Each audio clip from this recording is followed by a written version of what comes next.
তো নমস্কার বন্ধুরা, 6 এপ্রিল কর্মসংস্থান পেপারে ডাটা এন্ট্রি অপারেটর পদে কিন্তু কয়েক হাজার কিন্তু ছেলে মেয়ে নিয়োগ হবে। তো বন্ধুরা, এখানে যোগ্যতা কি চাওয়া হয়েছে, বয়স কি বলা হয়েছে, কবে আবেদন হবে এবং শেষ তারিখ কি রয়েছে, সমস্ত কিছু এই ভিডিওর মাধ্যমে জানতে পারবেন। অবশ্যই আপনার ভিডিও সম্পূর্ণ শেষ পর্যন্ত দেখবেন এবং ভিডিও ডেসক্রিপশনে লিঙ্ক দিয়ে দেবো, সরাসরি আপনারা এই কর্মসংস্থান পেপারটি আপনারা ডাউনলোড করে আরও বিস্তারিত জানতে পারবেন। তো এইখানে দেখুন বলা হয়েছে যে 6 এপ্রিল যে কর্মসংস্থান পেপারটা বের হয়েছে, সেখানে বলা হয়েছে যে কেন্দ্রীয় সরকারের কয়েক হাজার ক্লার্ক ও ডাটা এন্ট্রি অপারেটর পদে কিন্তু নিয়োগ হবে। এখানে উচ্চ মাধ্যমিক পাস করে থাকলে আপনারা এখানে আবেদন করতে পারবেন।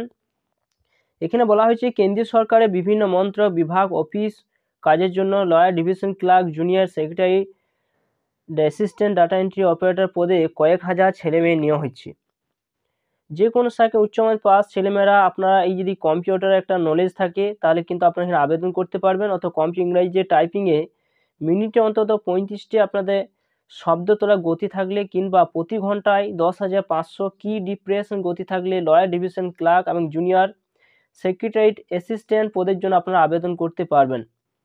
যে কোনো শাখায় উচ্চ মাধ্যমিক পাস ছেলেমেয়েরা কম্পিউটারে ডাটা এন্ট্রি কাজে ঘন্টায় অন্তত 8,000 কি ডিপ্রেশন গতি থাকলে data entry operator grade A, computer and editor general of India ছাড়া পদের জন্য আবেদন করতে পারবেন।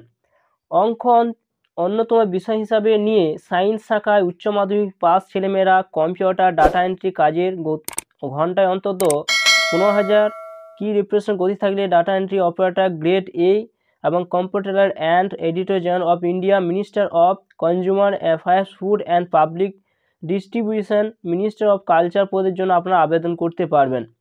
বয়সের কথা বলতে গেলে এখানে বলা হয়েছে যে 18 থেকে 27 বছর আপনাদের বয়স হতে হবে। জন্ম তারিখ ধরা হয়েছে 2/8/1997 থেকে 1/8/2006 মধ্যে আপনাদের হতে হবে। ওবিসি সম্পদে প্রার্থীরা 3 বছর, তপশিলীরা 5 বছর, দৈহিক প্রতিবন্ধী 10 বছর এবং তপশিলি হলে 15 বছর, ওবিসি হলে 13 বছর। এছাড়া বিধবা, বিবাহ বিচ্ছিন্ন মহিলারা পূর্ণ বিবাহ না করে থাকলে 8, তপশিলি হলে 13, ওবিসি হলে 11। এছাড়া এখানে যে সমস্ত বয়সে ছাড় পেয়ে যাবেন সেগুলো সম্পূর্ণ কিন্তু ধরা হয়েছে। এবং যে পদগুলো বের হয়েছে বা যে পদগুলো বের হবে সেই সব পদগুলো কিন্তু মাইনে কি ধরা হয়েছে, সমস্ত মাইনেগুলো কিন্তু দেওয়া হয়েছে। এই সমস্ত মাইনে আপনারা পেয়ে যাবেন। কিভাবে আপনাদের এখানে বাছাই হবে, প্রার্থী বাছাই করবে স্টাফ সিলেকশন কমিশনের মাধ্যমে। প্রার্থী বাছাইয়ের জন্য দুটি পর্যায়ে আপনাদের দুটি পর্যায়ে কিন্তু পরীক্ষা হবে। প্রথম পর্যায়ে কম্পিউটার বেসড পরীক্ষা হবে জুন জুলাইয়ে। দ্বিতীয় পর্যায়ে পরীক্ষা কবে হবে তা পরে জানানো হবে। প্রথম পর্যায়ে পরীক্ষা হবে পূর্ব ভারতে এইসব কেন্দ্রে। এখানে কেন্দ্রগুলো বলা হয়েছে কলকাতা, শিলিগুড়ি, আসানসোল, বর্ধমান, দুর্গাপুর, কল্যাণী, গ্যাংটক, রাঁচি। এছাড়া বলা হয়েছে বেরহামপুর, উড়িষ্যা, ভুবনেশ্বর, কটক, পোর্ট ব্লেয়ার, জামশেদপুর, বোরকল্লা, বিভিন্ন জায়গায় কিন্তু এখানে ধরা হয়েছে।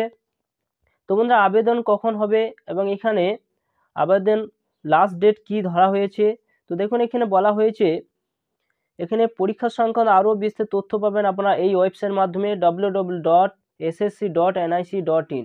দরখাস্ত করবেন অনলাইনে 2 এপ্রিল থেকে 1 মে পর্যন্ত এই ওয়েবসাইটে। দেখতে পাচ্ছেন যে www.ssconline.nic.in। এখানে আবেদন করতে গেলে একটা বৈধ একটা ইমেল আইডি থাকতে হবে। এছাড়া পাসপোর্ট মানে রঙিন ফটো 20 থেকে 50 কেবির মধ্যে ও সিগনেচার জেপিজি ফরম্যাটে 4 কেবি থেকে 12 কেবির মধ্যে স্ক্যান করে নেবেন।